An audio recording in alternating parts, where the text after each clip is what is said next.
pasa, cracks? Bienvenidos, bienvenidas un día más a Musicografía y los que quedan. Ya llevamos un montón de días detrás de esto, pero bueno, quedan todavía unos cuantos más que nos lo pasamos pipa haciendo esto. Bueno, el otro día, últimamente estamos como muy aleatorios en general, y el otro día, poniendo música aleatoria simplemente en el reproductor de música del ordenador, porque obviamente eso no se puede hacer en otros aparatos, lo que hicimos fue ponerlo y salió la banda de la cual os vamos a hablar hoy, que ya os prometimos que íbamos a hacer un Dedisection sobre ellas, y en esta ocasión, pues así lo cumplimos. Hoy nos vamos a ir a principios de los años 90, nos vamos a ir a un death metal muy old school, y una banda que para mí tiene que nombrarse cuando se habla de estas cosas. Hoy en Dedisection, Mythic.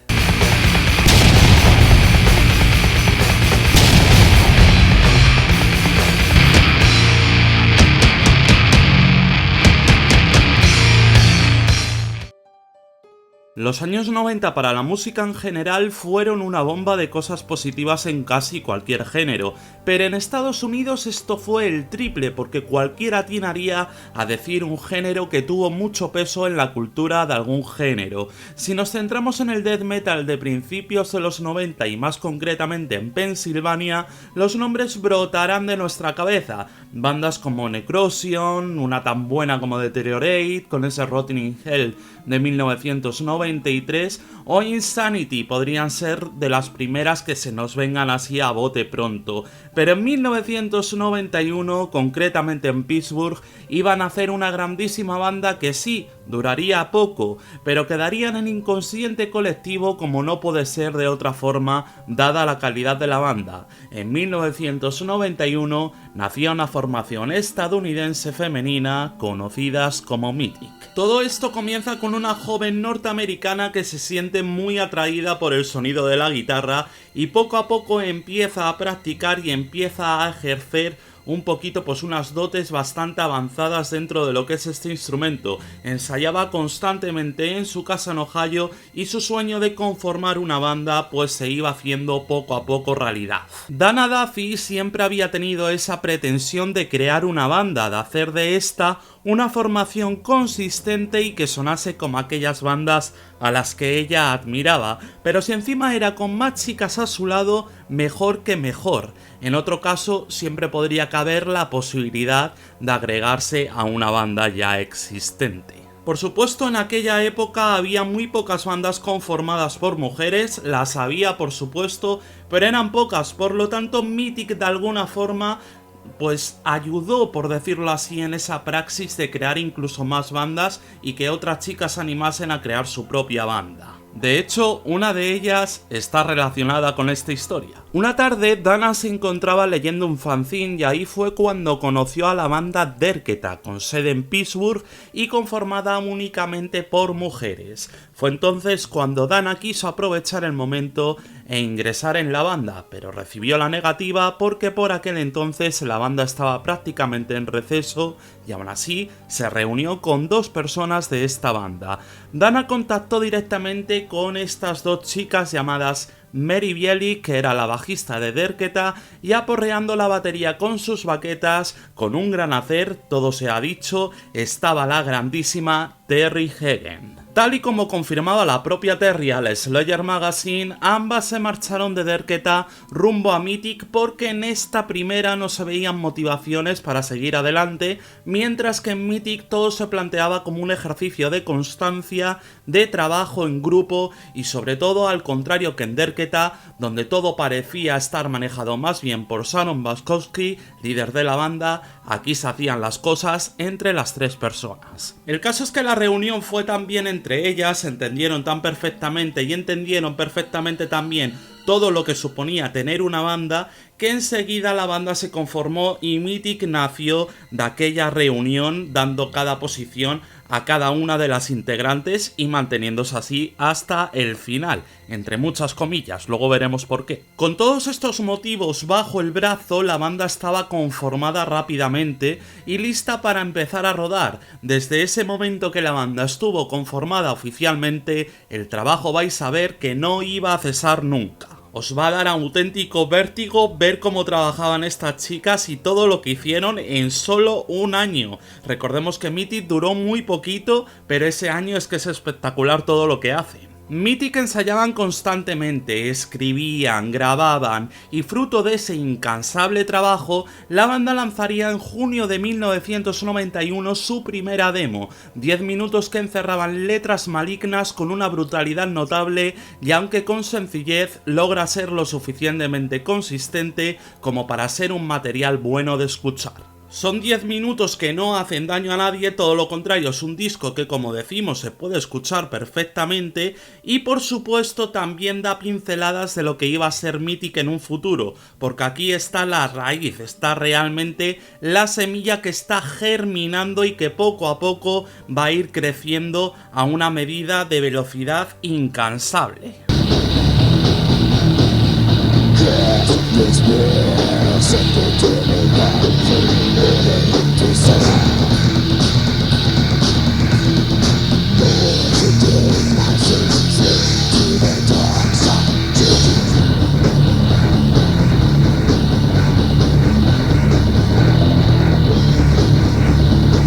Esta demo fue limitada a apenas 250 copias y siempre y cuando queráis conseguir esta cinta ya sabéis, tocará rascarse el bolsillo como suele pasar en tantísimos casos porque su precio no es precisamente barato, aunque esto como siempre depende de la opinión de cada uno. Existe mucha gente que dice que Mythic por este entonces no se movía mucho en términos de publicidad, y esto es una total mentira porque realmente aparecían en muchos fanzines publicidad suya y también, pues como hemos dicho antes, aparecían en la Slayer Magazine, que no es moco de pavo precisamente. Por lo tanto, sí, se podría afirmar que mucha gente estaba interesada en el trabajo de Mythic como no podía ser de otra forma, y esto pues poco a poco fue haciendo crecer el interés también en gente que rodeaba a esa gente que quería escuchar a Mythic. A pesar de todo esto, a Mythic parecía que le costaba encontrar un sello que la sacase adelante y tomaron la decisión que ya tomaron con su anterior demo, sacarlo de manera independiente el 20 de octubre de 1991 y con aproximadamente un número limitado de 500 cintas alrededor de todo el mundo. De hecho, para ese entonces Mythic ya habían hecho algún que otro concierto y aquí existe una anécdota bastante curiosa que por supuesto os voy a contar. Las chicas de Mythic coincidieron en el cartel con la mítica banda de death grindcore Brutal Truth y ahí saltaron chispas entre Scott Lewis y la propia Terry Hagen, que a día de hoy siguen siendo pareja. Hay de hecho una entrevista bastante curiosa entre Scott y Terry, por algún medio, me parece que es en Vice, no estoy seguro, pero hacen una divertida entrevista con los dos, hablando sobre su carrera, hablando sobre costumbres, hablando sobre música, al fin y al cabo es el tema central. Pero en fin, volviendo a la segunda demo, a ese The Immortal Realm, hay que comentar que es un disco donde ya se incluyen ciertos matices, el sonido del bajo es muy presente, está muy bien cimentado ahí, y hay características del doom metal que tanto les gustaba al fin y al cabo a todas ellas. Hay gente que se queja muchísimo del sonido de esta demo, pero para mí el sonido es una de las principales muestras de identidad. ¿Por qué? Porque nos encontramos un sonido crudo, además de una música que es un poquito densa en algunas ocasiones y por supuesto con composiciones bastante interesantes. Así que yo creo que también ese sonido acompaña. Yo al menos lo disfruto un montón siempre que me lo pongo y ahí os va un poquito de esta demo.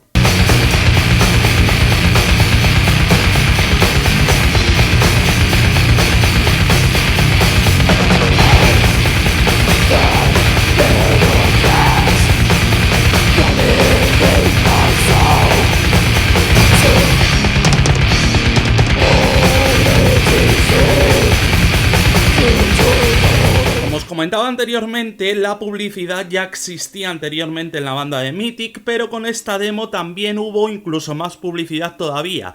Entonces la banda empezó a ganar fama, esto también gracias a su calidad, por supuesto, no todo lo hace la publicidad. Con solo un año como formación, Relapse Records cogió a Mythic por la banda y les ofreció grabar un EP.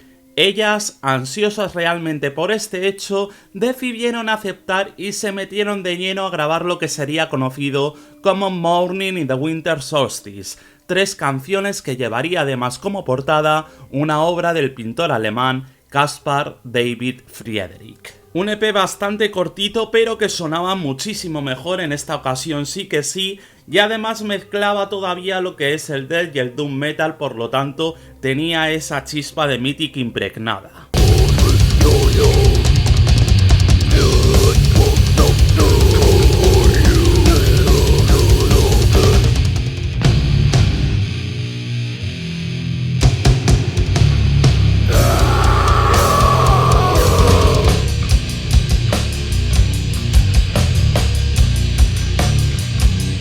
Claro, por aquel entonces recordemos que había muchísimas personas y muchísimos grupos, ya no estoy hablando solo de lo que es metal extremo, sino en general en cualquier arte, donde la gente pues se echaba a un lado porque no quería ser una imagen pública para la gente, y esto en cierta parte fue lo que le ocurrió a Terry. Pero el caso de que Terry se marchase de Mythic no ha quedado nunca demasiado claro. Si bien el valor personal está ahí, a posteriori ha hecho cosas con Derketa volviendo a la banda o también con otro grupo como Slag9. Sí es cierto que, haciendo alusión a la entrevista de Vice que os decía anteriormente, Terry dijo que ahí había dejado la música principalmente para centrarse en sus motivaciones personales y su trabajo real como estilista. El caso es que, como veremos después, esta despedida no fue ni muchísimo menos con abrazos y carantoñas, más bien fue todo lo contrario. Pero antes pasemos a lo sucedido en Milwaukee, que es bastante interesante. En Milwaukee, en 1987, se había conformado un festival conocido como Milwaukee Metal Fest, también conocido como Metal Mania, y claro, estamos hablando de un festival que había pasado gente de la talla de King Diamond en su primera edición, Death en 1988 o 1989, o grupos de la talla de Cannibal Corpse en 1991. Claro, Mythic ya estaban confirmadas para la 6ª edición cuando Terry decidió marcharse de la banda, y todo esto hizo que Mythic se diesen cuenta de que tenían que buscar a alguien rápidamente para este grandísimo festival donde se daría el último concierto de la banda. La 6ª edición del Milwaukee Metal Fest tenía el cartel más grande hasta la fecha del festival. Gente como Obituary se presentaban en el festival con The Incomplete bajo el brazo, Suffocation seguían en plena promoción del Effigy of the Forgotten, y Mythic, que se habían quedado sin batería para el concierto, tuvieron que contar con un batería de sesión.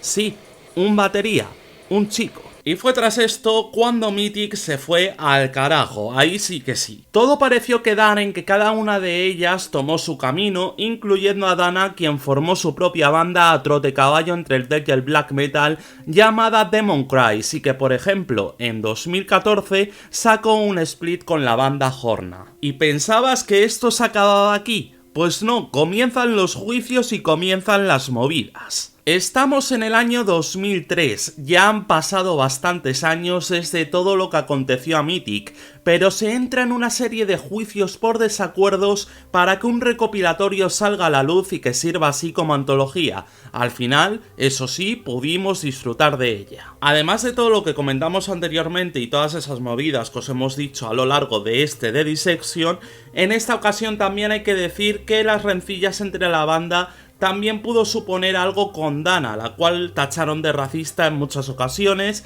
y tacharon de un montón de cosas más bien negativas. Hay que decir que ante todo Mythic es una banda que tuvo un paso fugaz por el mundo, que trabajó a saco durante su año como formación, pero que dejó bastantes cosas importantes para la industria, y eso es innegable. A la vista queda toda la historia que llevaron detrás. Y nada, amigos y amigas, aquí acaba el The Dissection de Mythic, una banda con una etapa muy fugaz, pero que por supuesto añadieron muchísimas cosas al género. Sí que me gustaría deciros que tenemos muchos vídeos en la cabeza, por lo tanto podéis hacer sugerencias, pero lo más probable es que tarden un montón en salir, si es que las hacemos, tampoco nos comprometemos a ello. Y nada, por aquí os dejamos la playlist con toda la discografía y ale, ya sabéis lo que toca, a hacer los deberes con Mythic, Adiós.